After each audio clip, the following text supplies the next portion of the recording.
20-ാം നൂറ്റാണ്ടിലെ യൂറോപ്യൻ രാഷ്ട്രീയ ചരിത്രത്തിൽ ഏറ്റവും വിവാദമായ പേരുകളിൽ ഒന്നാണ് ബെനിറ്റോ മുസോളിനി. ഒരു സാധാരണ സോഷ്യലിസ്റ്റ് പ്രവർത്തകനായി തുടക്കം കുറിച്ച അദ്ദേഹം പിന്നീട് ഇറ്റലിയിലെ ഫാസിസ്റ്റ് പ്രസ്ഥാനത്തിന്റെ നേതാവായി മാറി രാജ്യത്തിന്റെ രാഷ്ട്രീയ ദിശ തന്നെ മാറ്റിമറിച്ചു.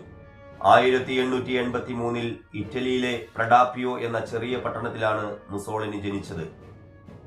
യുവാവായിരുന്നപ്പോൾ അദ്ദേഹം ഒരു പത്രപ്രവർത്തകനും സോഷ്യലിസ്റ്റ് ചിന്തകനുമായിരുന്നു. എന്നാൽ ഒന്നാം ലോകമഹായുദ്ധത്തിനു ശേഷം ഇറ്റലി നേരിട്ട സാമ്പത്തിക പ്രതിസന്ധിയും സാമൂഹിക അസ്ഥിരതയും അദ്ദേഹത്തിന്റെ രാഷ്ട്രീയ നിലപാടുകൾ മാറ്റാൻ കാരണമായി. ശക്തമായ ദേശീയതയും കടുത്ത നേതൃത്വവുമാണ് രാജ്യത്തെ രക്ഷിക്കുക എന്ന് അദ്ദേഹം വിശ്വസിച്ചു. 1922 നടന്ന മാർച്ച് ഓൺ റോം എന്ന ചരിത്ര സംഭവത്തിലൂടെയാണ് മുസോളിനി അധികാരത്തിലേക്ക് ഉയർന്നത്. തുടർന്ന് അദ്ദേഹം ഇറ്റലിയെ ഒരു ഏകാധിപത്യ ഭരണകൂടമായി മാറ്റി. ഫാസിസം എന്ന രാഷ്ട്രീയ ആശയം ശക്തിപ്പെടുത്തി. മാധ്യമങ്ങൾക്കും രാഷ്ട്രീയ പ്രതിപക്ഷത്തിനും കർശന നിയന്ത്രണങ്ങൾ ഏർപ്പെടുത്തി.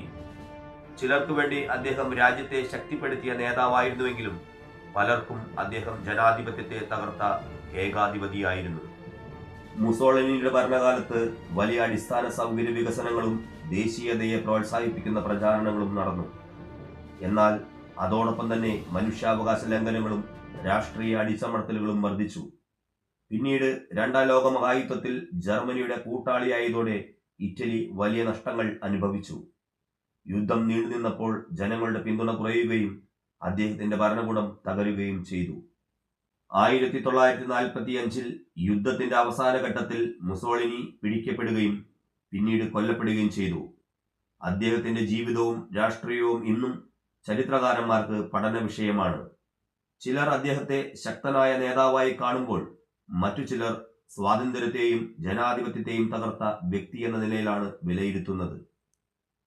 ചരിത്രം നമ്മെ പഠിപ്പിക്കുന്നത് എന്തെന്നാൽ ശക്തമായ നേതൃപാടവം മാത്രം മതിയാകില്ല, അത് മനുഷ്യാവകാശങ്ങളെയും ജനാധിപത്യ മൂല്യങ്ങളെയും മാനിക്കുന്നതായിരിക്കണം. മുസോളിനിയുടെ കഥ അധികാരത്തിന്റെ ഉയർച്ചയും അതിന്റെ അപകടങ്ങളും ഒരുപോലെ ഓർമ്മിപ്പിക്കുന്ന ഒരു ചരിത്ര പാഠമാണ്.